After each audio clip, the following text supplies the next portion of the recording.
فَإِذَا اطْمَأْنَنْتُمْ فَأَقِيمُوا الصَّلَاةَ إِنَّ الصَّلَاةَ كَانَتْ عَلَى الْمُؤْمِنِينَ كِتَابًا مَوْقُوتًا۔ السلام علیکم ورحمۃ اللہ وبرکاتہ۔ الحمدللہ رب العالمین والصلاة والسلام علی اشرف الانبیاء والمرسلین نبینا محمد وعلی آلہ واصحابہ اجمعین وبعد۔ نماز سیریز کا اگلا پارٹ نماز کے فضائل سے متعلق ہے۔ نماز کی فضیلت کے سلسلے میں بے شمار آیات اور احادیث موجود ہیں۔ بطور اشارہ چند باتوں کا تذکرہ آپ کے سامنے کیا جا رہا ہے۔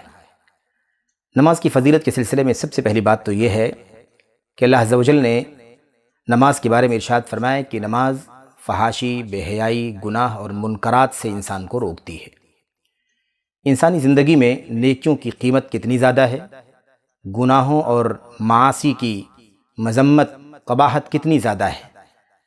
ایک نماز کو اللہ تبارک و تعالیٰ نے ایسی عبادت بنایا ہے کہ اللہ تبارک و تعالیٰ کی یہ نماز انسان کو فحاشی اور بے حیائی سے، منکرات اور گناہوں کے کاموں سے روکتی ہے۔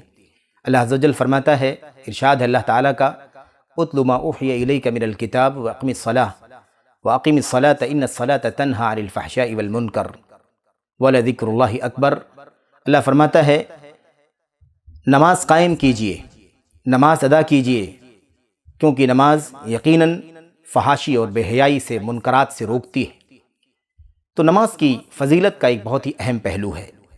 دوسرا پہلو یہ ہے کہ کلمہ توحید اور رسالت کے بعد، شہادتین کے اقرار کے بعد سب سے زیادہ فضیلت والا عمل اسلام میں نماز ہے۔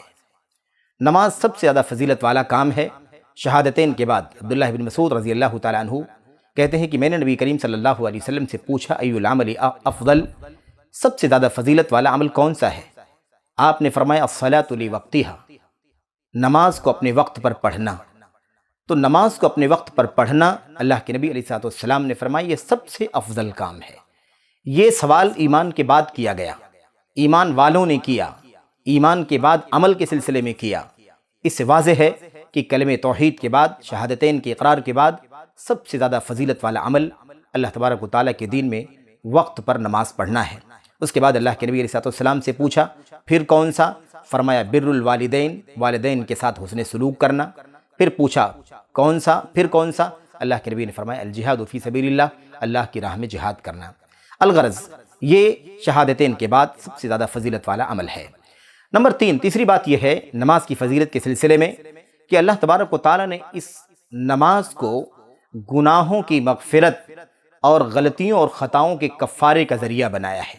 نماز کے ذریعے سے گناہ معاف ہوتے ہیں، خطائیں، لغزشیں اور کوتاہیاں یہ مٹتی ہیں۔ اللہ کے نبی علیہ السلام کی حدیثوں کے اندر بہت واضح طور پر یہ بات سمجھائی گئی ہے مثالوں کے ذریعے سے۔ اللہ کے نبی نے فرمایا لو ان نہرا بباب احدکم یغتسل فیہ کل یوم 5 مرات هل یبقى من درنہ شیء۔ اللہ کے نبی علیہ السلام نے صحابہ کرام سے پوچھا ساتھیو یہ بتاؤ کہ اگر کسی آدمی کے گھر کے سامنے، دروازے کے سامنے ایک نہر بہہ رہی ہو جس میں وہ 5 وقت نہاتا ہو، کیا اس کے جسم پر کوئی میل کچیل باقی بچے گا؟ اللہ کے نبی کے صحابہ نے کہا کہ اللہ کے نبی 5 مرتبہ نہانے کے بعد کہاں سے میل کچیل باقی بچے گا؟ آپ نے فرمایا فذلک مثل الصلوات الخمس یمحو اللہ بہن الخطایا، یہی مثال 5 وقتہ نمازوں کی ہے کہ اللہ تبارک و تعالیٰ 5 وقت نمازوں کی پابندی کرنے والے کے گناہوں کو مٹا دیتا ہے۔ اسی طریقے سے اللہ کے نبی علیہ السلام نے فرمایا ہے الصلوات الخمس والجمعۃ الی الجمعہ ورمضان الی رمضان مکفرات لما بینہن اذا اجتنبت الکبائر۔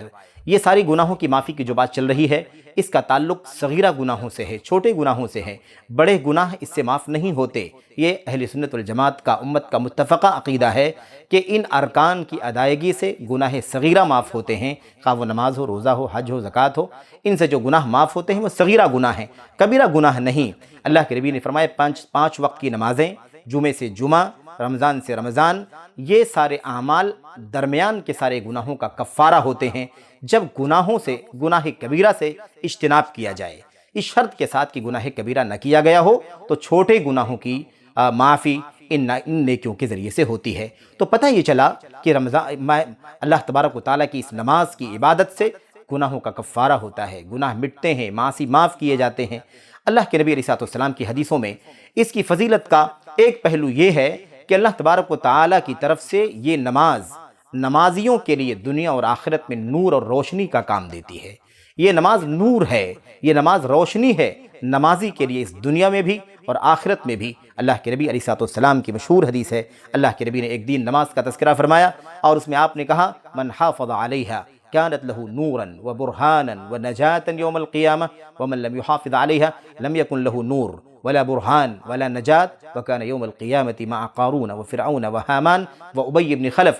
اللہ کے نبی علیہ الصلوۃ والسلام نے اس عظیم الشان حدیث کے اندر ارشاد فرمایا جو اس نماز کی پابندی کرے گا یہ نماز اس کے لیے نور کا کام دے گی، روشنی ہوگی، برہان دلیل ہوگی، نجات کا ذریعہ ہوگی، اور یہ نماز اللہ تبارک و تعالیٰ کے فضل و کرم سے یہ ساری خصوصیات اپنے اندر رکھتی ہے۔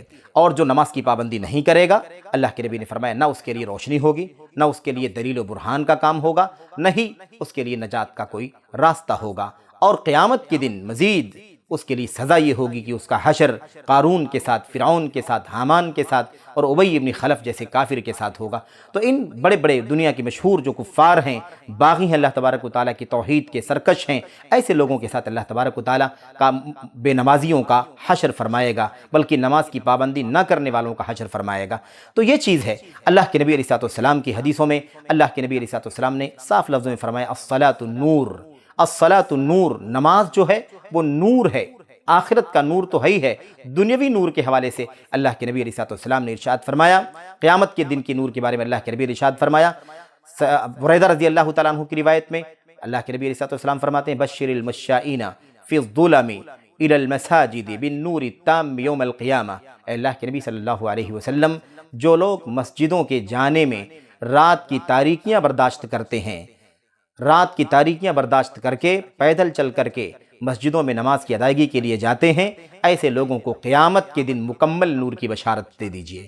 قیامت کے دن مکمل نور ہوگا، اور ہم قرآن کریم کی آیات میں اچھی طرح سے جانتے ہیں کہ کفار اس نور سے محروم ہوں گے، منافقین اس نور سے محروم ہوں گے، اہل ایمان کو یہ نور اللہ تبارک و تعالیٰ کی طرف سے عطا ہوگا۔ تو نماز کی پابندی کرنے والا دنیا میں بھی اور آخرت میں بھی انشاءاللہ تبارک و تعالیٰ نور سے، اللہ کی طرف سے روشنی پر ہوگا، اللہ کی طرف سے دلیل اور برہان پر ہوگا، اور بہت ہی زیادہ خوشی اور بہت زیادہ خوشی اور روشنی کی زندگی گزارے گا، بہت ہی زیادہ بشارت کی زندگی گزارے گا۔ اسی طریقے سے نماز کی فضیلت کے حوالے سے چھٹا پہلو یہ ہے کہ اللہ تبارک و تعالیٰ اس کے ذریعے سے مومنوں کے، نمازیوں کے درجات بلند فرمائے گا، گناہوں کی معافی ہوگی، ہم نے سن لیا، ساتھ ہی ساتھ اللہ تبارک و تعالیٰ اس کے ذریعے سے درجات بلند فرمائے گا۔ قیامت کے دن ایک ایک نیکی کا انسان محتاج ہوگا، انسان کی بخشش ہو جائے، درجہ بلند ہو جائے، قدم قدم پر اسے نیکیوں کی حاجت ہوگی، اللہ تبارک و تعالیٰ نماز کے ذریعے سے درجات بلند فرمائے گا۔ مشہور روایت میں اللہ کے نبی علیہ الصلوۃ والسلام نے فرمایا تھا، جب حضرت ثوبان رضی اللہ تعالیٰ عنہ نے روایت کیا، اللہ کے نبی نے ان سے فرمایا علیک بکثرۃ السجود، کثرت سے نماز پڑھو، کثرت سے سجدہ کرو، یعنی کثرت سے نمازیں پڑھو، فرض کے ساتھ ساتھ نوافل کا اہتمام کرو۔ فإنک لا تسجد للہ سجدۃ الا رفعک اللہ بها درجہ وحط عنک بها خطیئہ۔ آپ نے فرمایا جتنی بھی تم نمازیں پڑھو گے اللہ کے لیے، اللہ تبارک و تعالیٰ اس کے ذریعے سے تمہارا درجہ بلند فرمائے گا اور تمہارے گناہوں کی معافی فرمائے گا۔ تو بہرحال نمازوں کی فضیلت کے حوالے سے اور بھی بہت ساری باتیں ہیں۔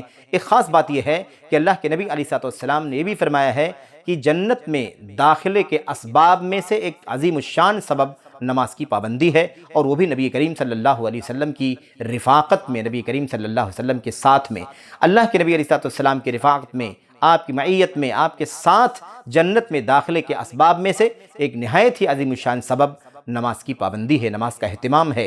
مشہور روایت حضرت ربیعہ ابن کعب رضی اللہ تعالیٰ عنہ کی ہے، وہ کہتے ہیں کہ میں نبی کریم صلی اللہ علیہ وسلم کے ساتھ سویا کرتا تھا، رات میں آپ کے ساتھ رہتا تھا، میں آپ کے پاس وضو کا پانی لے کر کے آیا، ضرورت کا پانی لے کر کے آتا تھا۔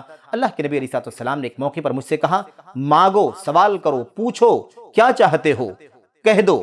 کہتے میں نے کہا اسألک مرافقتک فی الجنہ، اے اللہ کے نبی صلی اللہ علیہ وسلم میں جنت میں آپ کی رفاقت چاہتا ہوں، آپ کا ساتھ چاہتا ہوں۔ اللہ کے نبی نے پوچھا کیا اس کے علاوہ کچھ اور مانگنا چاہتے ہو؟ کہتے ہیں میں نے کہا کہ نہیں اے اللہ کے نبی، بس مجھے یہی چاہیے کہ جنت میں داخل ہو جاؤں اور آپ کی معیت اور آپ کی رفاقت مل جائے، آپ نے فرمایا فَأَعِنِّي عَلَى نَفْسِكَ بِكَثْرَةِ السُّجُودِ، تو کثرت سے نمازوں کا اہتمام کرو، فرائض کے ساتھ ساتھ نوافل کا اہتمام کرو، اس کے ذریعے سے میری مدد ہوگی اور تم انشاءاللہ تبارک و تعالیٰ کل قیامت کے دن جنت میں میرے ساتھ ہوگے۔